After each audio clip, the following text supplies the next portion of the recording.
أهلا وسهلا بكم في قناة ميشا سبيس. دائما مع الوصفات الصيفية سنقوم بتحضير خبز خاص بالساندويش، كما يمكن مرافقته مع مختلف الأطباق، ويمكن أيضا حتى تقديمه مع الجبن أو مع أي نوع من المربى. المهم أن الوصفة صحية 100%، إضافة إلى الذوق الرائع. سوف أستعمل القرع الأحمر في تحضير هذا الخبز الهش والقطني والصحي.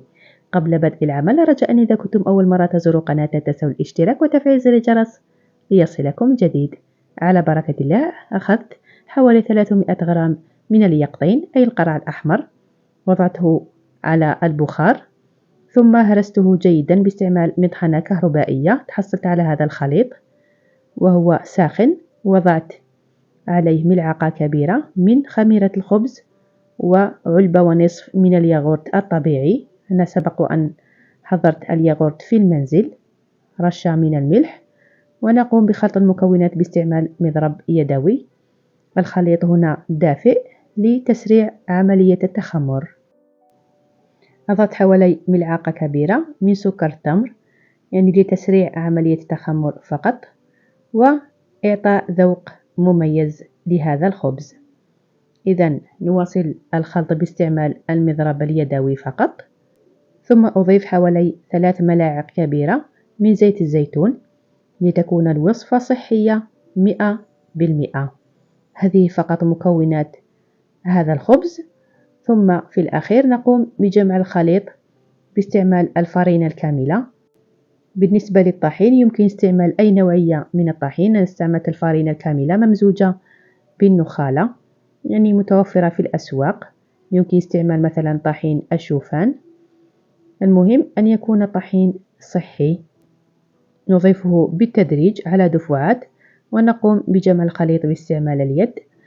ملاحظة مهمة فقط، يجب أن نضيف الطحين على دفعات ونتحصل في الأخير على خليط يتلاصق في اليدين، يعني خليط غير متماسك، لأنه كل المواد الصحية خاصة الطحين أو الشوفان تتشرب السوائل كثيرا، لذلك يجب الحصول على قوام يلتصق في اليدين للعجين. بعدها نغطيه بكيس بلاستيكي، نتركه يتخمر حوالي ساعة على حسب درجة حرارة المطبخ. لاحظوا قوام العجين أصبح لا يتلاصق في اليدين، حيث أنه تشرب السوائل.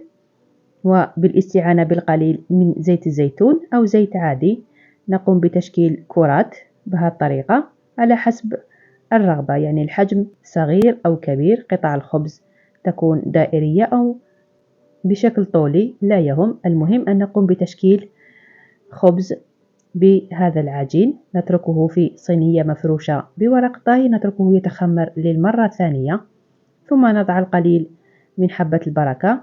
وضعت بذور الشيا أو بذور الخشخاش أو اليانسون على حسب البذور المتوفرة في البيت، أو حتى سمسم محمص، وندخله إلى الفرن حتى يتضاعف حجمه، ونتحصل على هذه القطع من الخبز الصحي الهش واللذيذ. الرائحة الزكية أصلا تملأ المطبخ على الآخر، إضافة إلى القوام والذوق الرائع لهذا الخبز. أنصحكم بتحضيره لأنه حقيقة يستحق التجربة. خبز هش وقطني نرافقه مع جميع الأطباق، خصوصا لمن يتبعون الحمية أو أصحاب السكري، يعني وصفة خبز صحية بامتياز. نحضر به ساندويشات، يمكن حتى أخذه للبحر أو للنزهة وتقديمه لكافة أفراد العائلة، ونتمتع بأكل خبز صحي ولذيذ. أتمنى أن ينال إعجابكم الفيديو. شاركوه مع الأصدقاء والعائلة لتعم الفائدة للجميع، وانتظروني في وصفات جديدة إن شاء الله. سلام.